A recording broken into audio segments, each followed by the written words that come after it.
Hi everyone and welcome to my very first monthly favourites, fails and updates. So January has gone so quickly, but it has been packed full of new releases. I've never tested this much makeup before in my whole life, and with that in mind I just want to say now I'm just going to quickly go through these products without going into great detail, just to let you know if I'm still enjoying them, if I prefer them to when I first tried them, and to give you any updates if you've watched any of the videos where I've tried these on as a first test. So I'm going to do my best to whiz through this now so that this video doesn't take 3 hours, because there is a lot sitting in front of me right now. Everything I talk about is linked below, and let's get on to the video. So starting with the Chanel Le Beige Winter release, and this is the glowy primer. I have this one in Frosty White. When I first tested this, which is in a video where I tested everything from this collection, this didn't work out very well for me. It did seem to disturb my foundation and I wasn't awfully impressed. It does give a nice glow, but it didn't work that well. But I've gone on to try it now into several foundations, and I have actually found that it's not disturbing my makeup in the same way. So I do think now that this was nothing to do with the product, and this was actually more to do with my skincare routine. I'm on tretinoin and it's winter, so my skin does tend to have flare-ups at this time of year. So I think this does actually work quite nicely, and you can see here in the video it does give a very nice glow. And my makeup does sit well underneath, on top, sorry. And it does offer quite a nice hydration as well. So this is a good product. I wouldn't say it's a favourite product, but I think this is a good product. So this is not going into a fail pile. And now something that's probably the release of the month for me, and that is their blush. This is my favourite blush right now, no exaggeration. This is the Rose Palette blush. And as you can see in the video, this goes on so easily and it has the most beautiful glow. I just adore this blush. I've used this so much. I've had to really talk myself out of not using this one on a daily basis so I can test other blushes, because this one is so gorgeous. Just look how pretty this is. I also got this coral shade, which is absolutely gorgeous. I nearly love this one as much as the pink.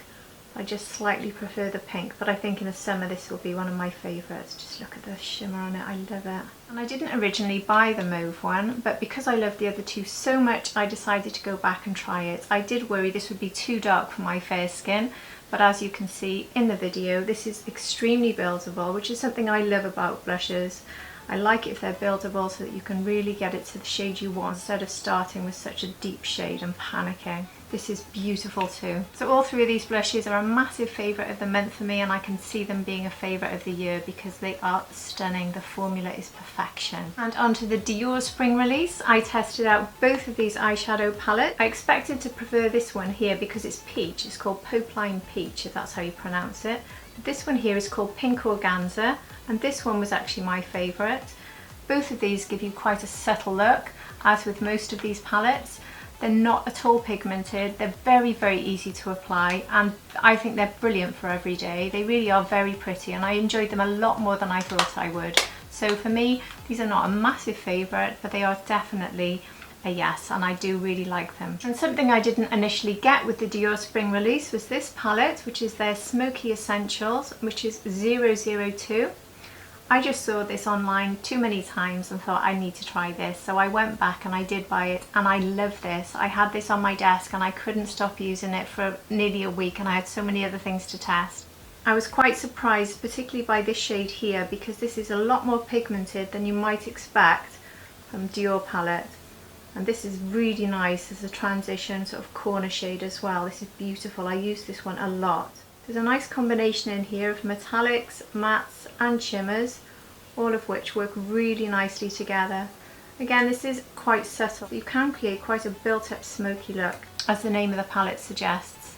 And it also has quite a good black in here, which you can use for lining. So this palette for me is quite a good all-rounder, and I would say this is my favourite backstage palette from Dior that I've tried so far. This is about the 4th one I've tried, and this one is my number 1, so this is a definite favourite. And on to the Natasha Denona Berry Pop collection. I was a bit nervous about trying out this palette. I did think that these shades would be a little deep for me. This cream to powder, which feels more like a powder, is extremely pigmented, so you do need to be careful. And I found the best way to apply this is by using the underpainting method, as you can see here in the video.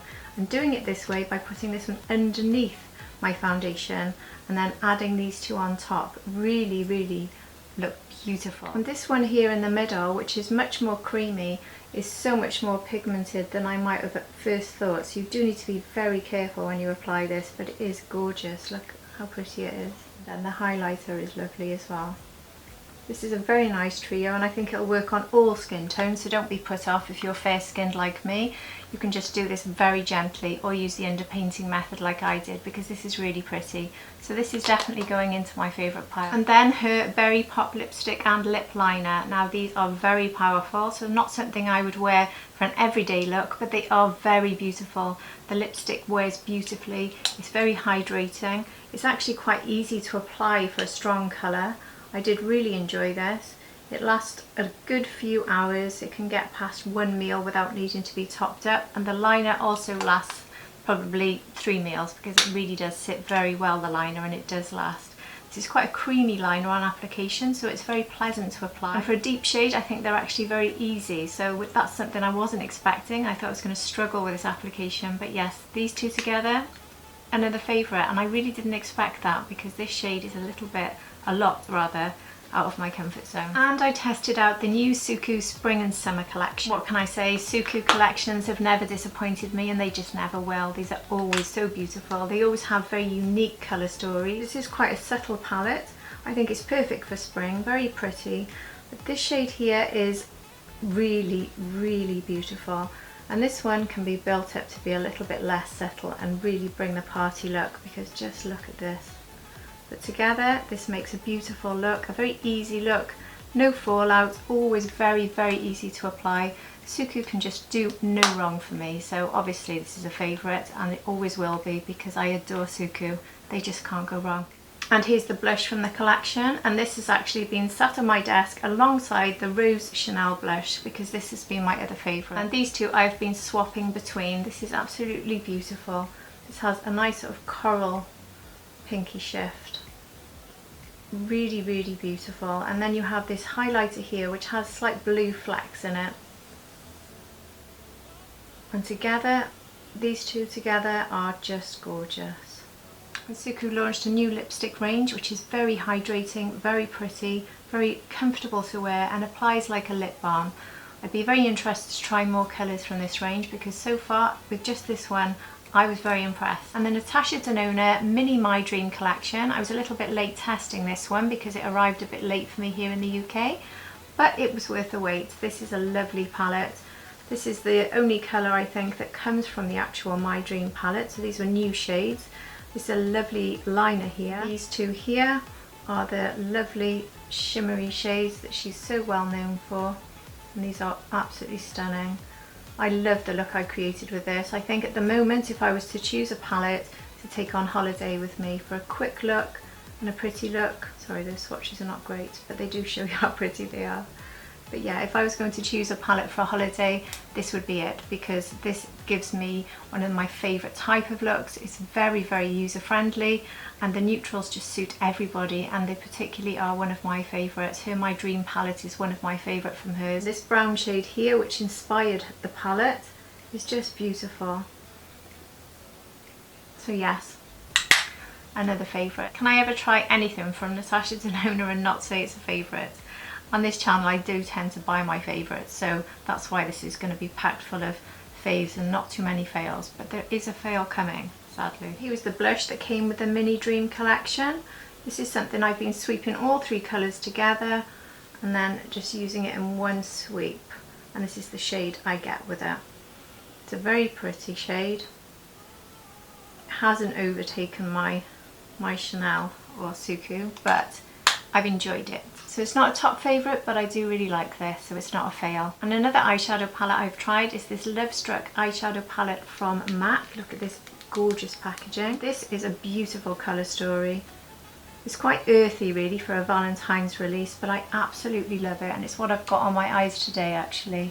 I just love the green. And this reddy brown matte, which is actually the only matte in the palette, is just so beautiful for starting off. So I've been using this shade here to firstly line my eyes and go into the corner, sweep this beautiful green shimmer across, and then take this shimmer here into the corner.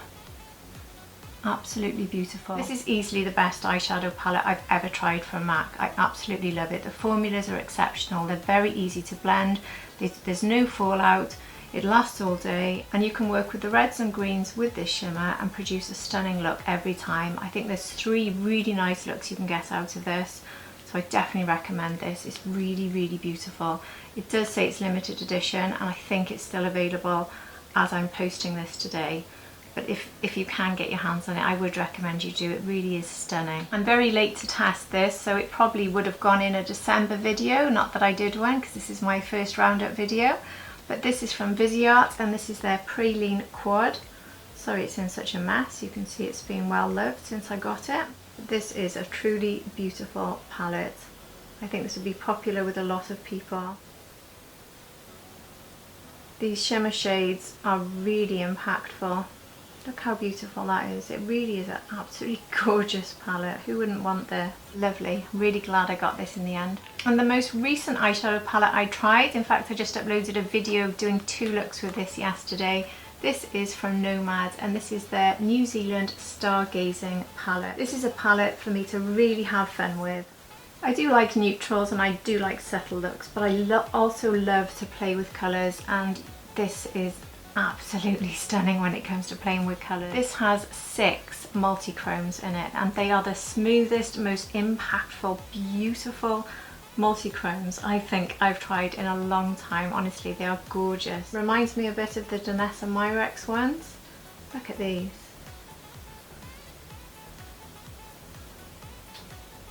Absolutely beautiful. And that's just 3 of them. Most of the deep mattes, even the purples and blues, were quite easy to work with. You do need to blend a little bit longer with the blues, but I think that's to be expected with these deep shades. But on the whole, I found this easy to work with and really good fun, and I can't wait to just keep playing with this one. It really is lovely. And this month I tested out 2 new foundations from e.l.f. and Armani, so very different. And this is the Armani Designer Glow. I did a full review of this, which you can find on here on my channel. My first impression of this was that it's very beautiful. It goes on very easily. It didn't apply very well when I used a sponge initially. It did apply better with a brush, but by the end of the evening it had broken up around my chin area. It offered me light to medium coverage. It's not very strong coverage even when you build it up. I needed at least 2 pumps to get that light to medium coverage, and I don't think we can get any more coverage out of it. So this really is light coverage, but it gives a beautiful glow. Choosing the colour was an issue because there is not a lot of shades on their website at the moment. They have told me they are probably going to launch more shades to suit more skin tones, which I really hope they'll be doing. And also because I'm not sure this shade is the right one for me. I think I would like more choices in the fair range for me as well. But once this goes on, I am happy with it. It's actually what I'm wearing today, so you can see that it's not too yellow on me. I have actually found that as I've tried this out more throughout the month, that it is not breaking up so much on my chin. And again, as I found with the Chanel primer, I think this is more to do with my skin than the actual product. I've been using some skincare products lately. They've really improved my skin, and my chin area has actually stopped playing up. So this doesn't play up on my chin even later in the day anymore, as long as I set it with powder, and I also use a setting spray. This one is good for light to medium, leaning on the light coverage, for a healthy glow and pretty good longevity. So this is a very nice foundation. And it's also worth noting that I can actually apply this with a sponge now. Maybe the reason it broke up when I used a sponge was because it had just been opened. I don't know what the science is behind that, but certainly it's not doing it now. So I can now use a brush and a sponge, and I think the sponge is actually a bit nicer when I use it. So there we go. Do I like this as much as Luminous Silk? I probably do, but I would say Armani isn't my top when it comes to foundation. So this would go into my sort of medium category of foundations. I certainly like it a lot, but it's not my top favourite. So this is a yes, but it's not a, oh my god, I need to go out and buy this as soon as I run out. And now the e.l.f. CC Hydrating Cream. I have tested their CC cream before and it didn't agree with my skin at all. It just pilled and broke up and looked terrible. So I was interested to try this one because it's hydrating. It's actually quite similar to the Armani one that we just talked about, which is quite strange. It gives a very similar glow. You can see in the video that this shade is not the perfect shade for me. This is shade light 205, but I do think it's a little bit dark for a light, so I need to go down a shade. But I do like the coverage of this. When I first tested it, there was a bit of breaking up here and here towards the end of the day. And I tested it up against the IT Cosmetics CC cream, and I actually found they worked very similarly. This one doesn't quite have the same coverage as the IT Cosmetics, but at the same time it does still give good coverage. So unlike the original CC cream, which I actually threw out because I just could not get on with it, this is one I'll definitely be adding to my continue to use pile. I don't know if I would buy it again. It's nice, but that's it, it's just nice. So it's not a favourite, but I think that this is definitely worth trying if you like this sort of product, because it does work very well. And I've tested two concealers this month, the Fenty Beauty and the Guerlain Terracotta. So let's start with the Guerlain Terracotta. This is so good. This doesn't give very strong coverage, so if you're looking for full coverage, this isn't it. It's much more of a light to medium. It's like a serum really. This absorbs though so beautifully. I tested this, and apart from testing out Fenty, that's all I've used all month. Every other favourite like House Labs and Natasha Denona, they haven't come back out of the cupboard for me. I have just continued to use this. It really is beautiful. It absorbs into my skin, even on my bad tretinoin days, without any pilling, without any caking. It doesn't settle into fine lines. It doesn't disappear. It stays there all day. It really is just beautiful. I tested this in a full video, and I said then, could this be a holy grail? Obviously I'd like to carry on testing it even longer than this, but at the moment I'd say it's extremely likely to take the top spot from House Labs and become my holy grail, because this concealer is fabulous. And onto the Fenty Beauty Wear Even Hydrating Longwear Concealer. This was a complete disaster for me. I've tried it since my initial thoughts and nothing has changed, unfortunately. This just balled up into a horrible mess here. Nothing I could do would help it apart from removing it. It was just terrible. I don't know if it's just me and my skin doesn't react well to Fenty, because I did find this with their skin tint, the Fenty Blurring Skin Tint. I do, if that's what it's called, I might have that name wrong, sorry. I do actually have their foundation stick, and funnily enough I get on really well with that one.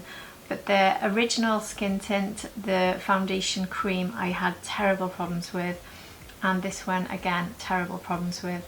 But I would like to say, in fairness to Fenty, that I've seen lots and lots of people, including mature skinned women like me, getting on so well with this concealer. So I don't want to slate this concealer and say it's not good, because I've heard so many good things about it. That's why I bought it. I thought it was going to become one of my favourites from the things I'd seen, and I was quite encouraged because I'd gotten so well with the stick. But no, this just does not work for me at all, I'm afraid. So this is my big fail of the video. Sorry Fenty. And on to Huda Beauty. This is their Peach Pie shade, just released in their very famous loose powder. Now I didn't think that this is a colour that would work for me, in all honesty. It was sent to me for review. I don't think I would have bought it because it does actually say it's for medium to dark skin tones, and I thought it would just be too dark. But I'm wearing this today and it's not, and I have found that every time I've used this it's not too dark. So this has the blurring capabilities, which is always exceptional, of all of these powders, but this actually works quite well on fair skin, which surprised me. And what I think is particularly good from my point of view with this is if you're wearing quite a pale foundation, you can go quite light on the bronzer when using this, because it just gives you a really nice colour. So this could be good if you're wearing a foundation that's not quite bright enough for you and you just want to give that amp of colour.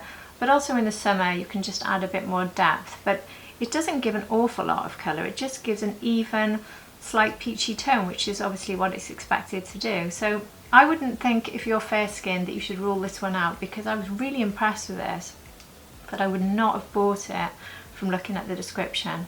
So this is lovely, another hit from Huda Beauty, and I like the colour peach. These are the two things I tried from the Pat McGrath Heart Desire collection, and this highlighter, Nude Opal, is absolutely beautiful.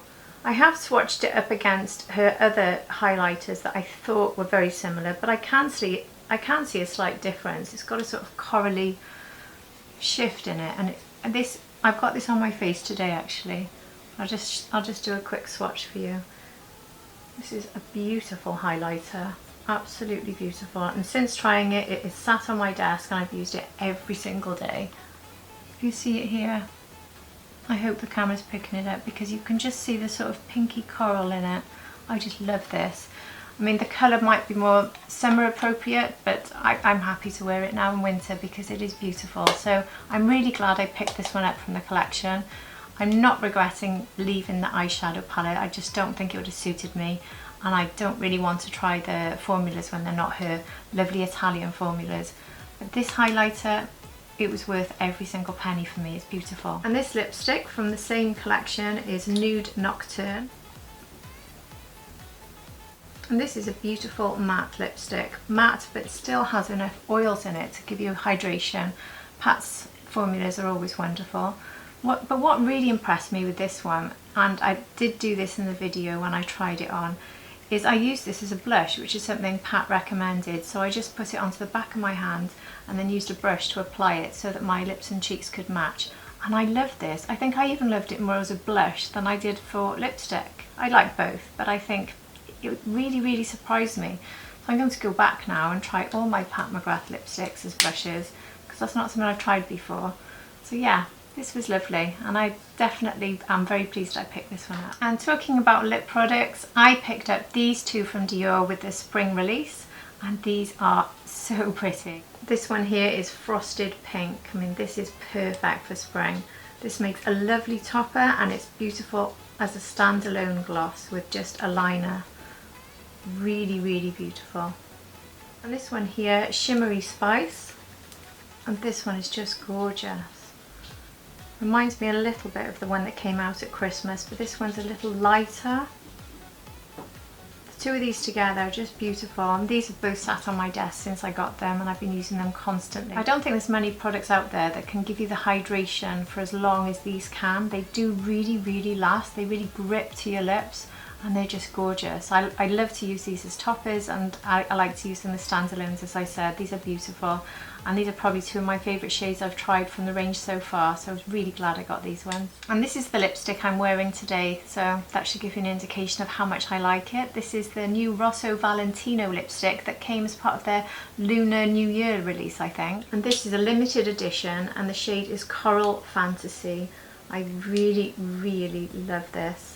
Just look at this packaging, can't really be beaten. But talking about beautiful packaging, this one does top it. Look at this from Guerlain. This is the new Cherry Blossom lipstick case that Guerlain released. Just look at it. And as you open it up, there's a mirror inside which just flips down. So beautiful. And you can choose any shade you like, and they are completely refillable. I went for the shade that actually launched with the case, which is number 69, Cherry Bloom. This is a lovely hydrating formula which isn't very long lasting, but that's okay because you get to use this beautiful case to get it back out and reapply. This is the fourth of these cases I've bought, and I think I'm becoming a little bit of an addicted collector because they are just, nothing beats that, does it? And Guerlain also launched their Honey Kisses Bee Glow oil. So this is their first range of lip oils, and I bought the lavender shade. This is 809 Lavender Glow. And this has the nicest, softest, most spongy and beautiful doe foot out of every lip oil I've tested. The combination of this doe foot along with the oil itself is one of the most beautiful sensations on your lips I think I've ever experienced. Honestly, it's beautiful. And this is a lovely lip oil. The only thing I would say though is when you add it to a coloured lipstick like the one I'm wearing today, a darker lipstick I mean, it can actually make the lipstick spread out, so you do need to be a little bit careful if you're using this as a topper to go very lightly. Whereas a standalone lip oil, absolutely beautiful. I'm really, really impressed with these. I know there's been so many lip oils out, but at the moment this is the nicest one from the point of view of application and how it feels on my lips. Really enjoyed this one. And I also picked up the new perfume that Guerlain has released. This is from their Aqua Allegoria range, which is something I love. I really love how fresh and fruity and just beautiful this range is. And I've never been disappointed with any of these. This is my fourth one in the collection that I've bought, and I saw the description of this and it says Turkish Rose, and I was sold. I thought, I've got to try this. I'm useless at describing perfume, so I'm just going to quickly read to you from the website. It says, Rosa Palisandro Forte, the spicy freshness of rosewood meets with the delicacy of rose and the intensity of patchouli. The flower and wood combined to give a fragrance blending strength and sophistication. And the Turkish rose smell does not disappoint. It really hits you as soon as you spray it. It's absolutely beautiful. I can't stop smelling it when I'm wearing this, and my husband loved it when he smelled this one on me. So this is a huge favourite, and one of probably my favourite one from the range so far. Maybe a close tie with the Neroli one, but oh, beautiful. And this month I started to try a brand new brand to me, which is called Miller Harris. They're not brand new, they're just new to me. And this I first had in this very small bottle. And if I tell you that in a very short space of time, I went straight from this to their 100ml bottle, that'll give you an indication of how much I love it. I had to mention this because this has rhubarb in it, and that's a scent that I adore, and I found it so difficult to find rhubarb in a perfume. And when I have seen a rhubarb perfume advertised and I've tried it on my hands, I just can't smell the rhubarb. And what I love about this one is the second you spray it, you can smell rhubarb and rose together. They both hit you, and oh, it's so beautiful. So I drench myself in this. But then when it calms down, it has a very sort of different shift to it that is equally beautiful. It does remind me of the way some of the beautiful perfumes like Baccarat Rouge settles on the skin. And I just keep noticing it all the time, like, oh, what's that? And it's this. So if you like rhubarb, and if you like rhubarb and rose, then honestly, this is beautiful. And I do actually have a discount code for these ones as well, which I'll just pop for you below. And Charlotte released her Hollywood Icon lipstick range, and I picked up 3 of the new lip liner shades in her lip cheats, and I picked up 2 of the kissing formulas from the new lipsticks and 1 of the mattes. And the kissing formulas, as I expected, are the ones I've enjoyed the most. This is the Icon Baby lip liner, and this is something I've been using a lot because this is so good as a neutral lip liner. It works very well with my natural lip colour, and this will definitely be added alongside Pillow Talk as one of probably my top 2 lip cheats from Charlotte. My favourite combination I've tried so far is using the new lip liner 90s Pink, here it is, with the matching Kissing lipstick 90s Pink. These two together really are beautiful. Both the matte and the kissing formula are very comfortable, not drying. Even the matte is not drying, although I would add a lip oil to it because it doesn't offer as much hydration as the kissing, which is probably why I prefer the kissing. Plus I prefer the pinks over the reds, but if you like red lipsticks, I think you'll really enjoy these new mattes that have been released. I really like the cases. The mattes all come in this lovely red, and the kissing ones all come in this lovely pink. I've enjoyed these so much that I've actually got an order coming today with more shades, so there'll be a video going up soon showing you my new lipsticks and liners and see which combinations work best for me. So this has been a fantastic release from Charlotte, really exciting release. I've absolutely enjoyed it, and I think everybody will enjoy it. Just find the right colours for you. There's lots and lots of reviews online at the moment you can see with different people trying it on, so you can see if it'll match your colour tone. But when you find the colours you want, I don't think you'll be disappointed. They really are beautiful. And I tried the new Shape and Sculpt lip liner from Hourglass. I just picked up 1 shade, and this is in the shade Tempt 3. And this again is a really good neutral shade for me, really perfect. And this, very similar to the Charlotte Tilbury lip treat, goes on very creamy and also has longevity. So I say it's actually quite a close match for the lip cheat. And they launched a new shade in their Phantom Volumizing Glossy Bar. This is shade Wish 95 Warm Peach. And this, along with the lip liner, actually made a really nice combination, something I've enjoyed wearing.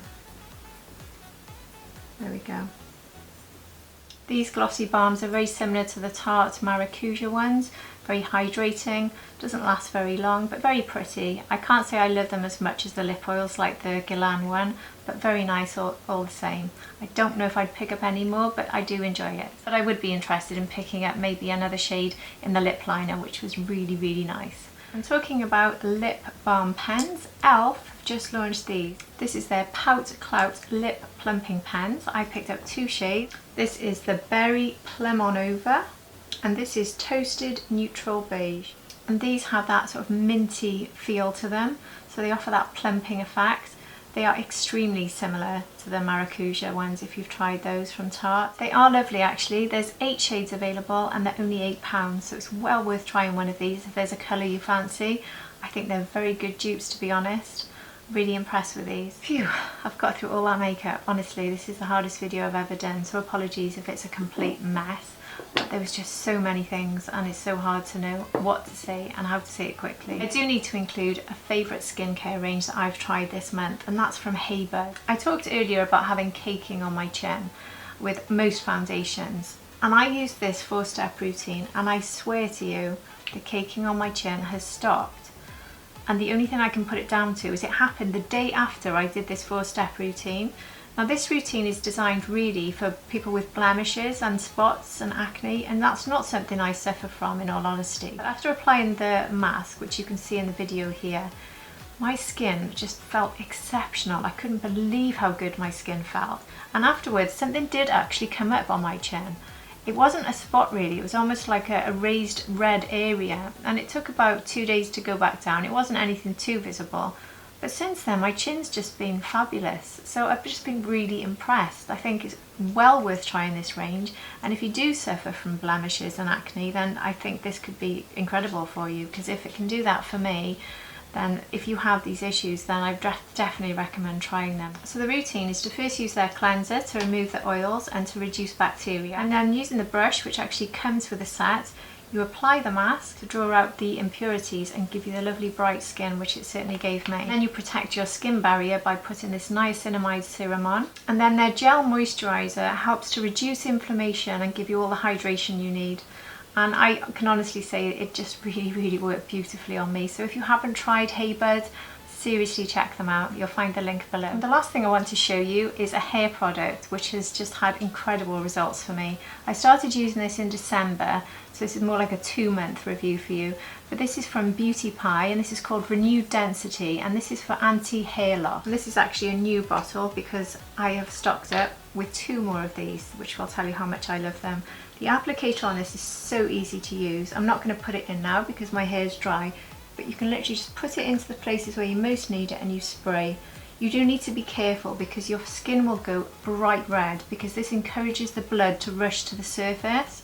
So don't be alarmed if you get really bright skin, which I did at first and thought I was having a reaction. But it doesn't hurt, you just get this really bright skin. It feels a bit warm. It does wear off. But the best way to apply this is to put a headband on first and then apply it to all the areas. But let me just show you, right, this is where I've had the most hair loss from COVID and from perimenopause. And when I was drying my hair this week, I noticed I'm actually developing a whole new section to my fringe here.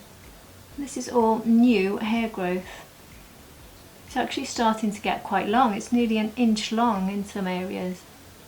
And that's all coming from using this treatment. I'm absolutely amazed. I had nothing there a few weeks ago. So if you're suffering hair loss like I apparently am, definitely recommend this. Really blown away by it. So that's everything. I really hope this video hasn't been a complete mess and you've been able to understand and follow along, because it's been a bit daunting for me, in all honesty, trying to put all these products into one video. But I felt every single one that I've talked about needed to be mentioned because, as you can see, there was only really one fail, a couple of maybes maybe, but some real favourites have come out of January, and I've just been overwhelmed and quite impressed with the amount of good products that have come out. So I'm hoping for a slightly calmer February from a review point of view, but I've really enjoyed January. It's been fabulous, and I hope you've enjoyed this video and it's been helpful to you. I haven't gone into details about the products because this would have been a 10-hour video had I done that, but if you do have any questions about any individual products, please message below. I'd be more than happy to answer you as best I can. Anyway, so that's it. I'll be back for my next video soon, and if you've enjoyed this content, I'd really appreciate it if you could like and subscribe below. It really does help my channel so very much. Thank you for being here, and see you again soon, hopefully. Bye.